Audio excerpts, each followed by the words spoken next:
ধরুন আপনি নতুন একটা বাড়িতে গেলেন, নতুন জায়গা, নতুন পরিবেশ। এবার সেখানে পৌঁছেই আপনার মনে হচ্ছে যে জায়গাটা হয়তো ভালো নয়, বা এখানে থাকা একেবারেই ঠিক নয়। আমাদের মন কিন্তু এমন অনেক কিছুই আমাদের বুঝিয়ে দেয়। আজ যা শুনবেন তার খানিকটাও এরমই। কি ঘটনা শোনাই চলুন। হাই, নমস্কার, আমি জো। চ্যানেলের আরও একটা এপিসোডে আপনাদের সকলকে স্বাগত জানাই। আশা করি আপনারা সবাই খুব ভালো আছেন, নিজের খেয়াল রাখছেন, নিজের পরিবারের খেয়াল রাখছেন। আর আজ আপনাদের জন্য রয়েছে একখানা অভিজ্ঞতা। এই অভিজ্ঞতাটা ঘুরতে যাওয়া নিয়ে। ওই যেমন হয়, আমরা যখন পরিবারের সবাই ঘুরতে যাই একসাথে, বেশ আনন্দ হয়। তারপরে যখন নতুন একটা জায়গায় পৌঁছোই, তারপর সেখানে পৌঁছে যদি মনে হয় জায়গাটা ভালো নয়, তখন কিন্তু বেশ চাপ। আজ ঠিক এমনই একটা অভিজ্ঞতা শুনবেন। পাঠিয়েছেন মৌমিতা বসাক। মৌমিতা রেকর্ড করে পাঠিয়েছেন এবং ওনার রেকর্ডিংটাই আমি আপনাদের শোনাচ্ছি। বেশ সুন্দর, আপনারা শুনুন। এর মধ্যে কতটা ভয় রয়েছে, কতটা গা ছমছমে ব্যাপার রয়েছে, সেটা আপনারাই বিচার করবেন। তাহলে চলুন শুনিয়ে ফেলি আজকের অভিজ্ঞতা।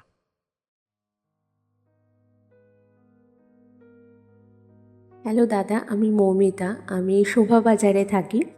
আমি তোমার পেজের সবকটা স্টোরি শুনে খুব ভালো লাগে, আবার কোনো সময় খুব ভয়ও লাগে, আবার ভয় পেতেও খুব ভালো লাগে।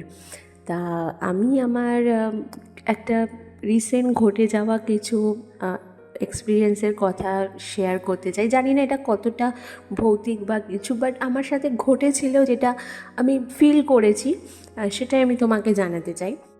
আমার নাম মৌমিতা, আগেই বলেছি। আমার 8 বছরের একটা ছেলে আছে। তো ডিসেম্বরে ছেলের এক্সামের পরে আমরা মামাতো ভাই বোনেরা মিলে প্ল্যান করি যে মাইথরে আমার মামার বাড়ি আছে, সেখানে মামা ডিবিসিতে চাকরি সূত্রে ওখানে থাকে, কোয়ার্টার নিয়ে, সেখানে ঘুরতে যাব। আমার হাজব্যান্ড কাজের জন্য চাপে যায়নি, যেমন বাবা তেমন কাজ। আমরা তারপরে মামাতো ভাই বোনেরা ডিসেম্বরের 18 তারিখে ট্রেনে উঠি। যেহেতু আমরা অনেকজনই মিলে গিয়েছিলাম, 12-13 জন, এবার সবাইকে একসাথে মানে মামার কোয়ার্টারে মানে থাকা তো সম্ভব না। তো মামা কি করেছিল, যারা এজেড পার্সন মানে আমার মামিরাও গিয়েছিল, তারা রাত্রিবেলা মামার কোয়ার্টারে ছিল। আর আমরা যে ভাই বোনেরা গিয়েছিলাম, আমার তার মধ্যে এক মামাতো বোন আর এক মাস্তুতো বোন, তারা বাচ্চার হাজব্যান্ডকে নিয়ে গিয়েছিল। তো আমাদের জন্য একটা রিসর্ট ভাড়া করেছিল, ঠিক আছে। তো রিসর্টটা অসাধারণ দেখতে ছিল, দিনের বেলা অসাধারণ দেখতে, মানে বিশাল বড় বাগান ছিল, ওয়েল মেনটেন, খুব সুন্দর সুন্দর বড় বড় গাছ ছিল, খুব সুন্দর ফুলের গাছ ছিল। আর রিসর্টটা ছিল কি তোমার লম্বা লন টাইপের ছিল, মানে করিডোর টাইপের ছিল, আর সাইড দিয়ে সব রুমগুলো ছিল। তো যেহেতু আমার মামাতো বোন তার হাজব্যান্ডকে নিয়ে গিয়েছিল, যাতে বাচ্চা ছিল, খুব ছোট বাচ্চা ছিল, তো তাদেরকে একটা রুমে দেওয়া হয়েছিল। আর মাস্তুতো বোন, তারও ছোট বাচ্চা ছিল, তাদেরকেও একটা রুমে দেওয়া হয়েছিল। তো আমি আমার এক মামাতো বোন আর আমার ছেলেকে মামা একটা রুম বলেছিল, আর আমাদের আরও 4 দাদা ছিল, মাস্তুতো দাদা, তাদেরকে একটা রুম দেওয়া হয়েছিল। তো মামা আমাকে আর আমার মাস্তুতো বোনের জন্য, মানে আমাদের ছেলেকে নিয়ে 3 জনকে একটা রুম বলেছিল। সেটা একদম রিসর্টের পেছন দিকটা করেছিল, সবার শেষে। তার পেছন দিকটা করে কিন্তু জঙ্গল ছিল, ঠিক আছে। তার পেছন দিকটা করেই জঙ্গল ছিল। বলেছিল তোরা রাতে এখানটা থেকে গেলে তোদের অসুবিধা হবে, এখানে ছিল। তো আমি জাস্ট, রুমটা বিশাল বড় ছিল, ঠিক আছে, ওটা কোনো ফ্যামিলি রুম টাইপের নয়। ওখানে সেপারেট সেপারেট 4টে বেড মতো ছিল। লাইটগুলো সেই বড় বড় বড় বড় হসপিটালে যেরকম লাইট থাকে ওই রকম টাইপের লাইট ছিল। আর যেহেতু ঘরের সিলিংগুলো অনেক লম্বা মতো ছিল, বড় উঁচু ছিল, তো সেহেতু ওই পুরোনো দিনে ওই থাকে না ওরকম রড মতো দিয়ে পাখা বড় বড় ঝোলানো থাকে, ওই রকম টাইপের ছিল। তো অদ্ভুত টাইপের ঘরটা ছিল। জানি না আমার কেন, আমি ওই ঘরটাতে বোধহয় মামা করে, না না আমি এই ঘরটাতে থাকতে পারবো না, অসম্ভব আমার কাছে। বলছে কেন হয়েছে? আমি জানি না, আমার ভালো লাগছে না, আর এরকম শেষের দিকের ঘর আমার তো দেখেই ভয় করছে, থাকতে পারবো না বাবা, আমি থাকবো না, আমি তোমাদের সাথে তোমাদের কোয়ার্টারে থাকবো। তা মামা রাজি হয়ে গেছে। তো যথারীতি সেই দিন রাত্রিবেলা আমরা আমার কোয়ার্টারেই ছিলাম, আমাদের সেরকম কোনো প্রবলেম হয়নি। তো পরের দিন সকালবেলা আমার ওই মাস্তুতো বোন খুব ভয় টয় পেয়েছিল, ওর মনে হচ্ছিলো কে করিডোর দিয়ে হেঁটে যাচ্ছে, কেউ শব্দ করছে বা শিয়ালের ডাকের আওয়াজ পেয়েছে ওরা, যেহেতু সামনে জঙ্গল ছিল, প্যাঁচা প্যাঁচাও ডাকছিল, ও খুব ভয় পাচ্ছিল, এক রুম থেকে এক রুমে যেতে চাইছিল না, হ্যাঁ মানে ওখানে থাকতে চাইছিল না, এরকম অনেক ও বলেছিল, আমাকে ফিল করেছিল। প্রথম দিন তো আমরা ওকে নিয়ে খুব হাসি ঠাট্টা করেছিলাম যে কী ছাতার মাথা, ভয় পাচ্ছি সে পাচ্ছি, যাই হোক ছাড়ো। তো সেকেন্ড দিন কি হয়েছিল, তো আমরা পরের দিন ঘুরতে টুরতে গেছিলাম, তো ওই দিন বোন ফায়ার হওয়ার কথা ছিল, ঠিক আছে। তো মামা আমাদের বলেছিল যে বোন ফায়ার যদি করিস তোরা রিসর্টের সামনেটা করে করবি, রাত্রিবেলা করে ওই বাগানের ওইখানটা করে একদম যাবি না, তো তোরা জানিস না ওখানে কি আছে, এইটুকুনি শুধু বলেছে। আর মামা কিন্তু খোলসা করে কিছু বলেও নি, আর আমরা সেটাকে নিয়ে মাথাও ঘামাইনি। আমরা ভাবছিলাম একটু জঙ্গল ফঙ্গল আছে, শেয়াল ফেয়াল আছে হয়তো, সেই জন্য কিছু বলছে, আমরা মাথাও ঘামাই, আমরা দিকে যাইও নি। এবার রাত্রিবেলা বোন ফায়ার টায়ার করে আমরা যথারীতি যে যার মতো আমরা কোয়ার্টারে চলে এসেছি মামার, আর আমার মামাতো ভাই বোনেরা ওই রিসর্টের মধ্যেই রাত্রিবেলা শুয়ে পড়েছে। তো সেই দিন পরের দিন সকালবেলা আমার যে মামাতো বোন ছিল তার হাজব্যান্ডকে নিয়ে যে গিয়েছিল, তার ফিরে আসার কথা ছিল। তো তারা সকালবেলা যখন ট্রেনে উঠে যায় তখন আমরা আরও বোনেরা ছিলাম, তো তারা ঠিক করেছিল, আমরা যখন একাই ছিলাম, বাকি সব মামাতো ভাই দাদারা ওদেরকে ছাড়তে গিয়েছিলো স্টেশনে, আমরা 3 বোনে একাই ছিলাম আমার ছেলেকে নিয়ে, ওর আর মাস্তুতো বোনেরও বাচ্চাটা ছিল। তো আমরা ওই রুমটার মধ্যে শুয়ে গল্প করছিলাম। তো হঠাৎ আমার বাথরুমে যাব কি মনে হলো, আমি লাইটটা ঘরের অফ করে বাথরুমে গেছি। হঠাৎ করে বাথরুম থেকে বেরিয়ে দেখছি লাইটটা জ্বলা। তা আমার মনে হয় কী ব্যাপার, আমি তো লাইটটা জ্বালিয়েছিলাম। এবার যথারীতি আমি ভাবছি যে আমারই হয়তো ভুল হয়েছে ধারণা, বা আমি লাইটটা জ্বালাইনি, আমি এটা ভুলে গেছি। আমি আবার লাইটটা অফ করে ফোন চার্জে দেবো বলে চার্জারটা বার করছি, আবার খট করে আওয়াজ করে সুইচটা জ্বলে গেল, লাইটটা জ্বলে গেল।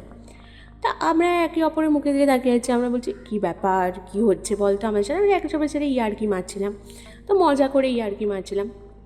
তা ঠিক আছে, তারপর আমি আবার লাইটটাকে অফ করি, সুইচটা নিভিয়ে দিই। সুইচটা নিভিয়ে দিয়ে যেই আমি বিছানায় উঠেছি ওদের সাথে গল্প করছি, আবার লাইটটা জ্বলে যায়। তো অদ্ভুত ধরনের, আমরা তো মানে ভীষণ মানে অদ্ভুত আগে আমাদের। তারপরে আমরা অত পাত্তা না দিয়ে 3 বোন গল্প করতে করতে কখন হঠাৎ চোখ লেগে যায়। তারপর আরেকটা জিনিস হয়েছিল, ওই রুমে আরেকটা লাইট ছিল, সেটা দিন রাত 24 ঘন্টা সবসময় ব্লিঙ্ক করতেই থাকতো, করতে যেত। ওটার আমরা কখনো সুইচ খুঁজেও পাইনি। আর রিসর্টের ওনারকে বলাতে উনি বলেন যে ওটার আর্থিংয়ের প্রবলেম আছে, ওটা ওরকমই চলতে থাকে, উনি ঠিকও করেন না, ওরকমই চলতে থাকে, মানে অদ্ভুত ধরনের জিনিস। তো ঠিক আছে, আমরা ঘুমিয়ে পড়ি। হঠাৎ করে আমার ওই মাস্তুতো বোন বলে, এই দিদি দিদা কে না করিডোর দিয়ে আমাদের জানলা দিয়ে এরকম উঁকি মেরে দেখে চলে গেল। আর জানলাগুলো রুমটা ছিল বিশাল বড় বড়, ঠিক আছে, একদম পুরো একদম নিচ থেকে আরম্ভ করে পুরো ওপর সিলিং পর্যন্ত। আর জানলার কার্টেনগুলো হাফ করা ছিল, মানে পুরো কভার করা না। কেউ যদি করিডোর দিয়ে দাঁড়ায় অনায়াসেই ঘরের ভেতর কী হচ্ছে ও দেখতে পাবে। ও হঠাৎ করে আমরা সবাই ভয় টয় পেয়ে গেছি, কিন্তু আমরা কেউ আর দরজা খুলে বেরাইনি।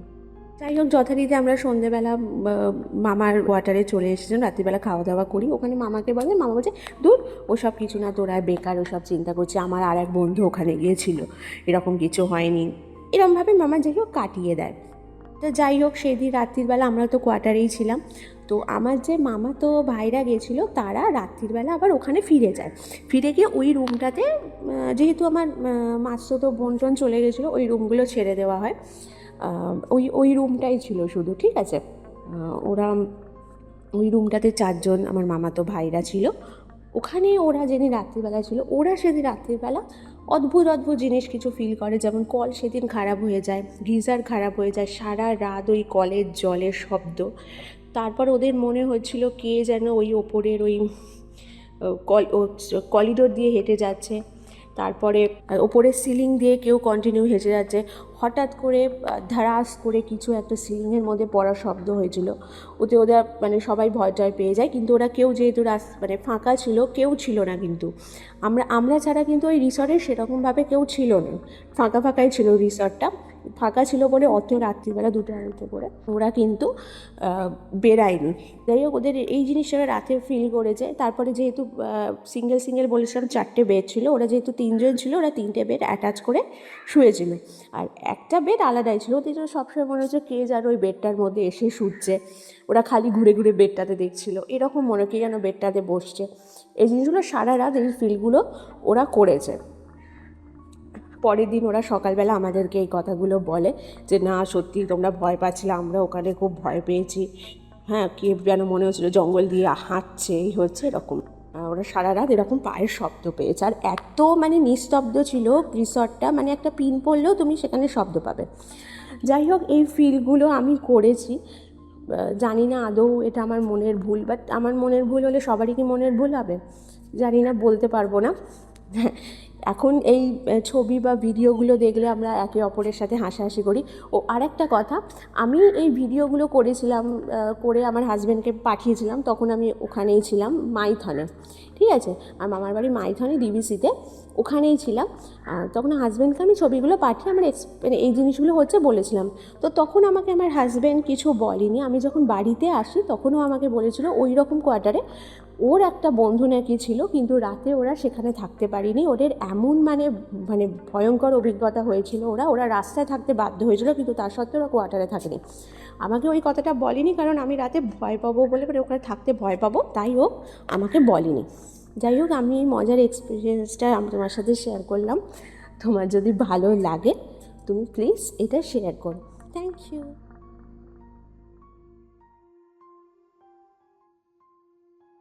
শুনলেন মৌমিতার এক্সপিরিয়েন্স।